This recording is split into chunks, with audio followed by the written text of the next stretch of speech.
उत्तराखंड मदरसा board खत्म। धामी सरकार ने लिया बड़ा फैसला। राज्य बोर्ड का पाठ्यक्रम पढ़ेंगे छात्र। अल्पसंख्यक शिक्षा प्राधिकरण संभालेगा जिम्मा।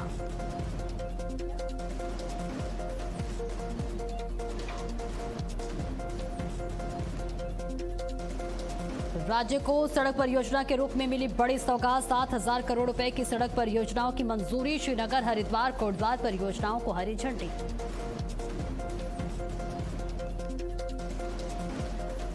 कल होगा उत्तराखंड में मेगा मॉक ड्रिल का आयोजन। 13 जिलों के 66 स्थानों पर आपदा अभ्यास। यूएसडीएमए ने तैयारियों का लिया जायजा। सीएम धामी करेंगे मॉक ड्रिल का निरीक्षण।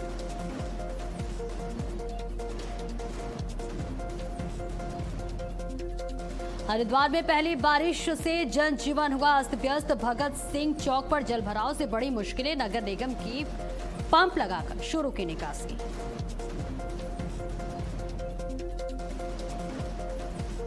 रुद्रप्रयाग में अलकनंदा नदी का बढ़ा जलस्तर। 622 मीटर तक पहुंचा अलकनंदा का जलस्तर। आपदा प्रबंधन टीमों को तैयार रहने के निर्देश।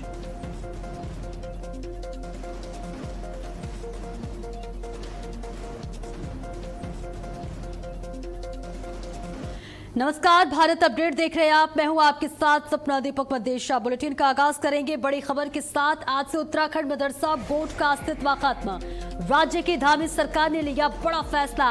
राज्य बोर्ड का पाठ्यक्रम पढ़ेंगे छात्र। मदरसा बोर्ड बैन पर मुख्यमंत्री धामी का पोस्ट। प्रदेश में विभाजनकारी मानसिकता को बढ़ने नहीं दिया जाएगा। मदरसों में सिर्फ सरकार का निर्धारित पाठ्यक्रम ही पढ़ाया जाएगा। सभी बच्चों को समान और आधुनिक शिक्षा देना उद्देश्य। ये बड़ी जानकारी आप तक पहुंचा रहे, जहां मदरसों में सिर्फ सरकार का निर्धारित पाठ्यक्रम ही पढ़ाया जाएगा। सभी बच्चों को समान और आधुनिक शिक्षा देना उद्देश्य होगा। बेहद अहम जानकारी आप तक पहुंचा रहे, जहां आज से उत्तराखंड मदरसा बोर्ड का में बदलाव आया है और आज से उत्तराखंड मदरसा बोर्ड का अस्तित्व खत्म। राज्य की धामी सरकार ने बड़ा फैसला लिया है। ये बड़ी जानकारी राज्य की धामी सरकार का, जहां राज्य बोर्ड का पाठ्यक्रम पढ़ेंगे छात्र। मदरसा बोर्ड बैन पर मुख्यमंत्री पुष्कर सिंह धामी ने पोस्ट साझा किया। तो देवभूमि में मदरसा बोर्ड पर अब ताला लग चुका है और आज से पाठ्यक्रम में बदलाव हुआ है, जिसके तहत अब पाठ्यक्रम में बदलाव किया गया है। मदरसों में सिर्फ सरकार का निर्धारित पाठ्यक्रम ही पढ़ाया जाएगा। देवभूमि में मदरसा बोर्ड सब इतिहास। मुख्यमंत्री पुष्कर सिंह धामी ने पोस्ट कर यह जानकारी साझा की। तो मुख्यमंत्री पुष्कर सिंह धामी ने यह बड़ा फैसला किया है। उत्तराखंड मदरसा बोर्ड का अस्तित्व आज से खत्म। राज्य की धामी सरकार ने बड़ा फैसला लिया है। राज्य बोर्ड का पाठ्यक्रम पढ़ेंगे छात्र। मदरसा बोर्ड बैन पर मुख्यमंत्री पुष्कर सिंह धामी ने पोस्ट साझा की है। प्रदेश में विभाजनकारी मानसिकता को बढ़ने नहीं दिया जाएगा। मदरसों में सिर्फ सरकार का निर्धारित पाठ्यक्रम ही पढ़ाया जाएगा।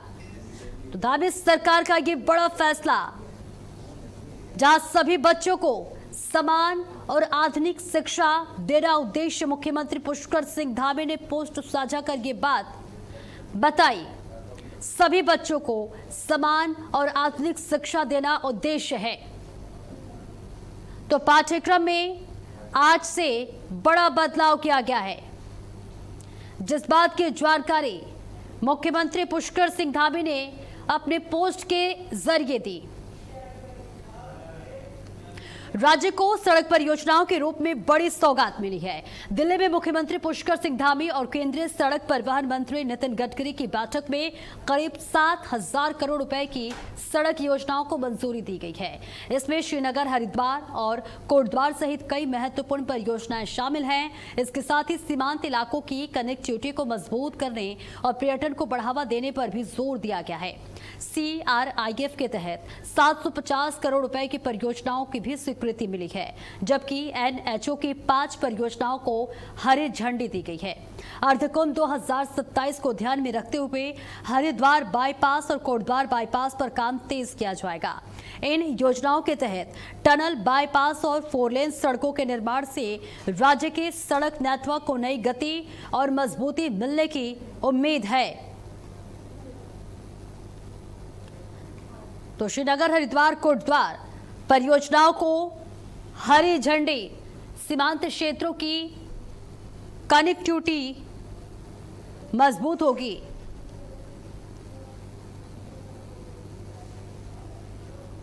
राज्य में मदरसा बोर्ड बैन पर कैबिनेट मंत्री भरत चौधरी ने कहा कि नई शिक्षा नीति 2020 के तहत मुस्लिम समाज के बच्चों को भी मुख्यधारा की शिक्षा से जोड़ने का अवसर मिलेगा और इसके तहत उन्हें प्राथमिक शिक्षा की बेहतर सुविधा मिलेगी, ऐसी उम्मीद है। ऐसे में भरत चौधरी ने कहा है कि पहले मदरसा बोर्ड व्यवस्था में अनियमितताओं और फर्जी संस्थानों की शिकायतें सामने आती थी, जिससे समाज को पूरा लाभ नहीं मिल पा रहा था। मंत्री का कहना है कि यह कदम सरकार की व्यापक सोच का हिस्सा है, जिसका उद्देश्य सभी वर्गों के बच्चों को समान शिक्षा और अवसर देना है, ताकि वे भी देश की मुख्यधारा में आगे बढ़ सकें।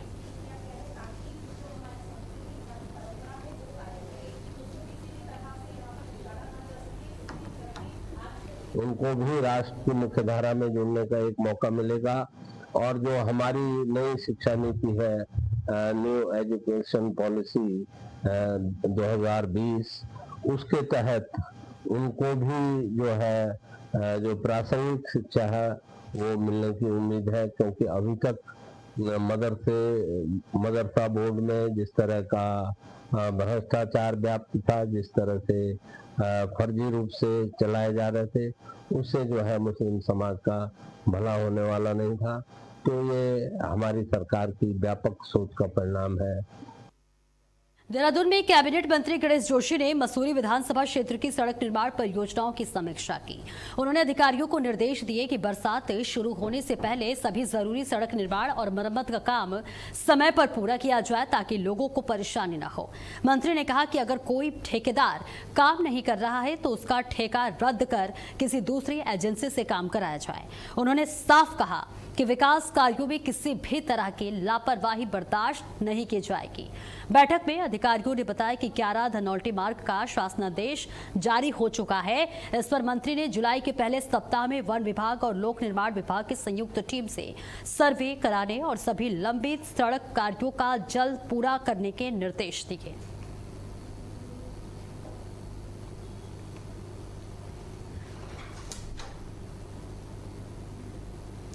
तो सड़क निर्माण में लापरवाही पर ये बड़ा बयान, जहां मानसून से पहले सड़क कार्य पूरा करने पर जोर दिया गया। सड़क परियोजना की मंत्री जोशी ने समीक्षा की, अधूरे सड़क कार्य जल्द पूरे करने के निर्देश दिए।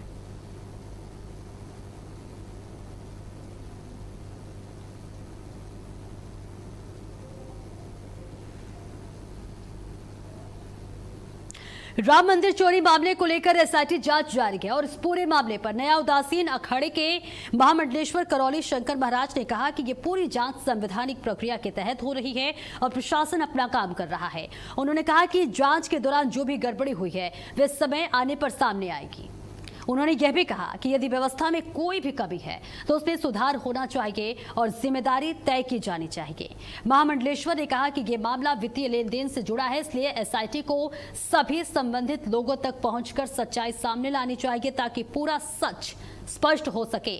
उन्होंने कहा कि इस मामले से सीख लेकर भविष्य में ऐसी गलतियों से बचना जरूरी है और श्री राम मंदिर की व्यवस्थाओं और कोष की सुरक्षा को और मजबूत किया जाना चाहिए।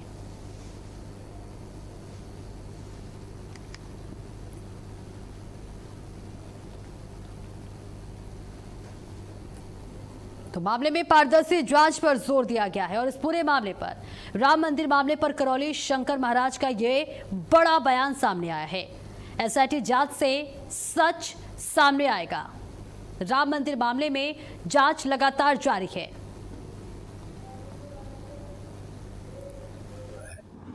इन लोगों के यहाँ कितने घोटाले होते हैं उसके लिए कुछ कहा जा सकता है? सरकारों से इतनी जो कार्रवाई चल रही है वो एक संवैधानिक कार्रवाई है ना।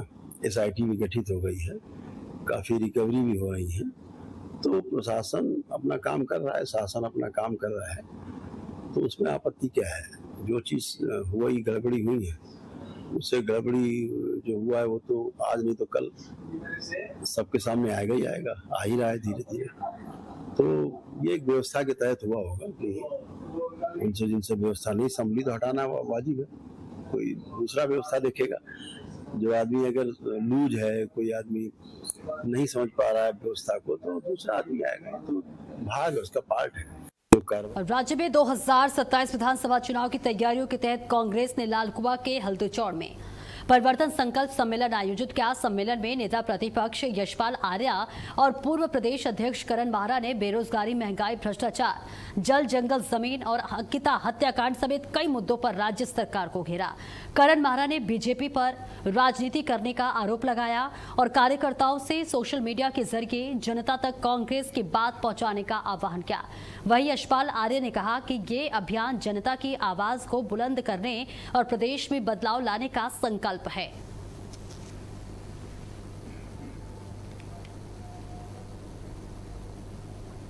जल्दी आपको प्रदेश कांग्रेस कमेटी की कार्यकारिणी मिलने जा रही है।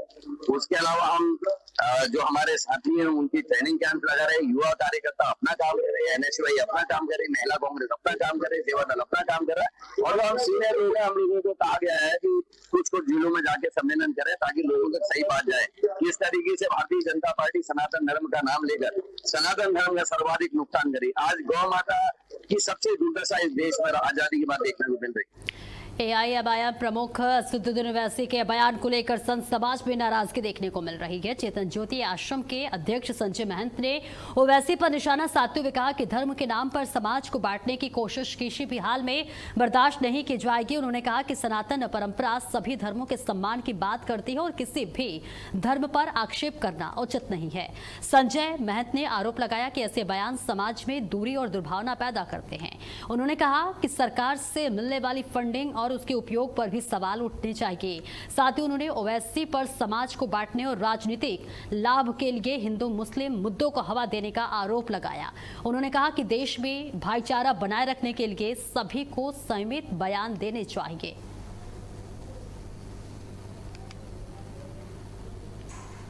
इन लोगों के यहाँ कितने घोटाले होते हैं उसके लिए कुछ कहा जा सकता है? सरकारों से इतनी फंडिंग होती है, उन फंडिंगों का पता नहीं चलता है।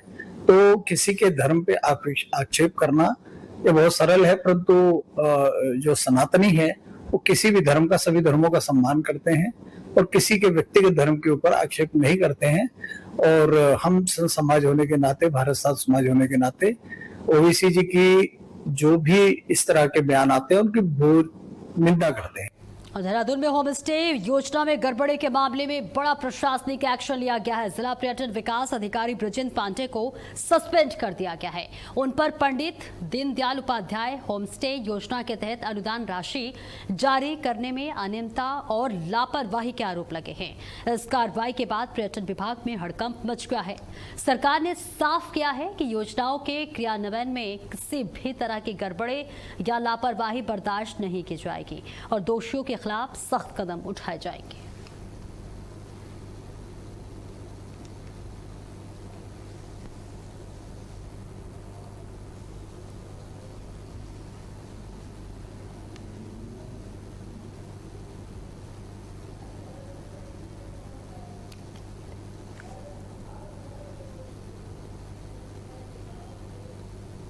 और चलिए सीधे लिए चलते आपको देहरादून, जहां मुख्यमंत्री पुष्कर सिंह धामी क्या कुछ कह रहे हैं, सुनवाते हैं।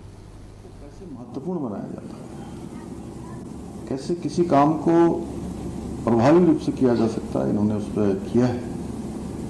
और हमारी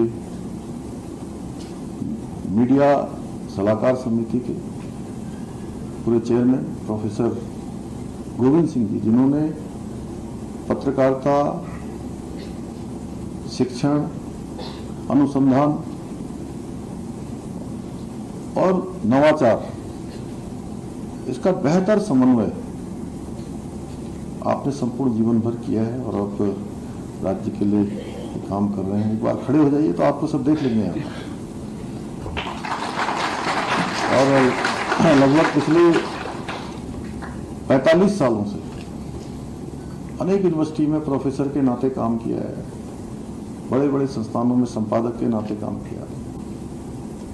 हमारे चंद्रशेखर भट्ट जी, इनको सभी जानते हैं, हमारे मित्र दिनेश आर्या जी, सहदेव जी, पारसी साहब, हमारे भट्ट जी, और यहाँ सभागार में उपस्थित सभी हमारे आए हुए सभी हमारे महानुभाव, हमारे सभी मित्र, जनप्रतिनिधिगण, सम्मानित विभिन्न अल्पसंख्यक समुदायों के धर्मगुरु, शिक्षाविद, शिक्षण संस्थाओं के प्रबंधक, हमारे मीडिया के सभी मित्र, और आज बड़ी संख्या में दिखाई दे रहे हैं हमारे छोटे छोटे पगड़ी धारण किए हुए हमारे सभी उधर प्रिय मेरे बच्चे, सभी छात्र छात्राएं। मैं आप सभी का आज इस अवसर पर मुख्य सेवक सदन में आज इस ऐतिहासिक अवसर पर, मैं ऐतिहासिक अवसर इसलिए कहूंगा कि ये मुख्य सेवक सदन भी कई सारी जो उपलब्धियां हैं उनका साक्षी बन रहा है। ये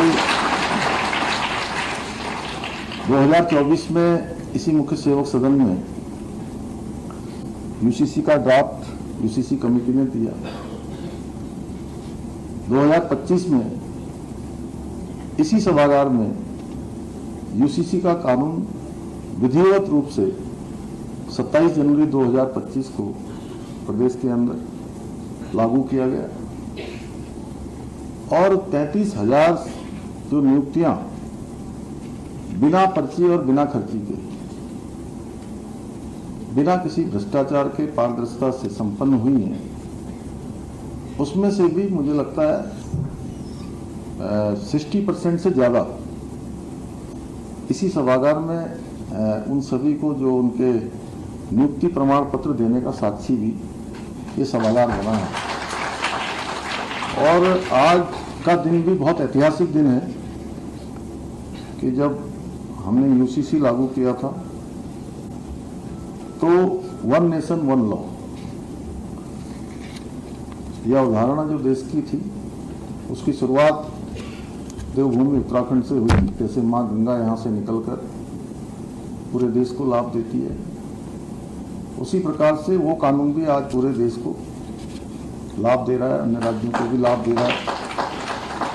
और आज जब अल्पसंख्यक शिक्षा में सुधार का नया कानून प्राधिकरण आज शिक्षण संस्थानों का आज प्रारंभ हो रहा है, तो वन नेशन वन एजुकेशन की भी जो है एक तरह से एक रंगोटी हमारे ही राज्य से निकल गई है। भाइयों बहन, देवभूमि उत्तराखंड की एक पावन धरा सदियों से शिक्षा, ज्ञान, दर्शन और अध्यात्म की हमारी महान परंपरा की संभाग रही है। इस पवित्र भूमि पर वेदों, उपनिषदों की ऋचाएं गूंजी हैं। इस धरती में ऋषि मुनियों ने अपने तप और साधना से समूचे विश्व को ज्ञान के अमृत से सिंचित किया है। इसलिए हम सभी देवभूमि वासियों पर इस बात की महत्वपूर्ण जिम्मेदारी है कि शिक्षा और संस्कार के मामले में उत्तराखंड भारत ही नहीं बल्कि संपूर्ण विश्व के लिए एक आदर्श स्थापित करे, एक पाथेय स्थापित करे। इसी को ध्यान में रखते हुए हमारी सरकार ने समाज के सभी वर्गों को गुणवत्तापूर्ण, संस्कार युक्त और आधुनिक शिक्षा प्रदान करने के उद्देश्य से 1 जुलाई 2026 से राज्य में उत्तराखंड राज्य अल्पसंख्यक शिक्षा प्राधिकरण की स्थापना करने का ऐतिहासिक निर्णय लिया है, और इसी के साथ मदरसा बोर्ड को भी भंग कर दिया गया है। आज का यह अवसर उत्तराखंड ही नहीं बल्कि देश की शिक्षा व्यवस्था के इतिहास में एक मील का पत्थर साबित होगा। आज की ये शुरुआत इतिहास के पन्नों में दर्ज हो गई है। भाइयों बहनों, ये हमारी सरकार का विकल्प रही संकल्प है कि देवभूमि उत्तराखंड में प्रत्येक बच्चे को, चाहे वो किसी वर्ग का हो, उसको अच्छे संस्कार मिलने चाहिए, उसको अच्छी शिक्षा मिलनी चाहिए और गुणवत्तापूर्ण शिक्षा उस बच्चे को अवश्य उसके आगे बढ़ने में सहायक होनी चाहिए। क्योंकि जब एक बच्चे को अच्छी शिक्षा मिलती है तो वो न केवल अपने जीवन को बेहतर बनाता है, बल्कि आने वाले समय में अपने परिवार को, समाज को और देश को ठीक बेहतर बनाने में अपना अमूल्य योगदान देता है। इसी को ध्यान में रखकर उत्तराखंड राज्य अल्पसंख्यक शिक्षा प्राधिकरण द्वारा राज्य के सभी अल्पसंख्यक समुदाय के बच्चों को समान अवसर के साथ साथ गुणवत्तापूर्ण शिक्षा प्रदान की जाएगी, जिससे न केवल उनके उज्जवल भविष्य का निर्माण सुनिश्चित किया जा सके, उनको हर तरीके से आगे बढ़ने के अवसर प्रदान हो। आज हम मात्र एक संस्था की शुरुआत करने नहीं जा रहे, बल्कि ऐसे भविष्य की मजबूत नींव रख रहे हैं जिसके द्वारा राज्य के प्रत्येक बच्चे के सपनों को, उड़ानों को एक नई उड़ान मिले, उनके सपनों को नई उड़ान मिले। मेरा दृढ़ विश्वास है किसी भी समाज की सबसे बड़ी शक्ति उसकी युवा पीढ़ी होती है और युवा पीढ़ी की सबसे बड़ी ताकत अच्छी शिक्षा होती है। क्योंकि शिक्षा केवल रोजगार का माध्यम नहीं है, बल्कि समाज को सशक्त, संस्कारित और आत्मनिर्भर बनाने का सबसे प्रभावी साधन है। यदि आधुनिक शिक्षा होगी, अवसर समान मिलेंगे, व्यवस्था पारदर्शी होगी, तो समाज का प्रत्येक वर्ग आत्मविश्वास के साथ आगे बढ़ेगा और राष्ट्र निर्माण में अपनी प्रभावी भूमिका निभाएगा। क्योंकि आज पूरी दुनिया तेजी से बदल रही है। AI, machine learning, robotics, digital तकनीक और नवाचार ने विकास की परिभाषा ही बदल दी है। आज भविष्य की प्रतिस्पर्धा केवल संसाधनों की नहीं है, बल्कि ज्ञान, कौशल और नवाचार की है। और आज वही देश आगे बढ़ेगा जो इनका सबसे बेहतर उपयोग कर पाएगा, बेहतर तरीके से अपने प्रशिक्षण में ला सकेगा, अपने कामों में ला सकेगा। भारत भी आज विश्व की अग्रणी अर्थव्यवस्थाओं में अपनी मजबूत पहचान बना रहा है। हमारे वैज्ञानिक नए इतिहास रच रहे हैं। हमारे युवा स्टार्टअप्स के माध्यम से वैश्विक स्तर पर अपनी पहचान बना रहे हैं। आज भारत दुनिया का तीसरा सबसे बड़ा इकोसिस्टम बनाने वाला देश बन गया है। भारत दुनिया के नवाचार और प्रतिभा विकास का एक प्रमुख केंद्र बनता जा रहा है। ऐसे समय में हमारी सामूहिक जिम्मेदारी है कि उत्तराखंड का कोई भी बच्चा, चाहे वो किसी भी वर्ग का हो, किसी क्षेत्र का हो, किसी समुदाय का हो, इस परिवर्तन के लाभों से वंचित न रहे। इसी दूरदर्शी सोच के साथ हमारी सरकार ने उत्तराखंड राज्य अल्पसंख्यक शिक्षा प्राधिकरण की स्थापना का निर्णय लिया है। भाइयों बहनों, समय के साथ साथ व्यवस्थाओं का परिवर्तन भी स्वाभाविक है और आवश्यक भी है, क्योंकि जो व्यवस्था स्वयं के साथ स्वयं को नहीं बदलती, समय के साथ नहीं बदलती, वो आने वाली पीढ़ियों को, अपेक्षाओं को पूरा नहीं कर सकती है। इसी सोच के साथ हमने ऐसी व्यवस्था विकसित करने का निर्णय लिया है जो पारदर्शी भी हो, आधुनिक भी हो और भविष्य की आवश्यकताओं के अनुरूप भी हो। मैं स्पष्ट शब्दों में कहना चाहता हूं कि उत्तराखंड राज्य अल्पसंख्यक शिक्षा प्राधिकरण की स्थापना किसी भी समुदाय की धार्मिक पहचान, परंपराओं या अधिकारों को प्रभावित करने के लिए। तो आप सुन रहे थे मुख्यमंत्री पुष्कर सिंह धामी को। फिलहाल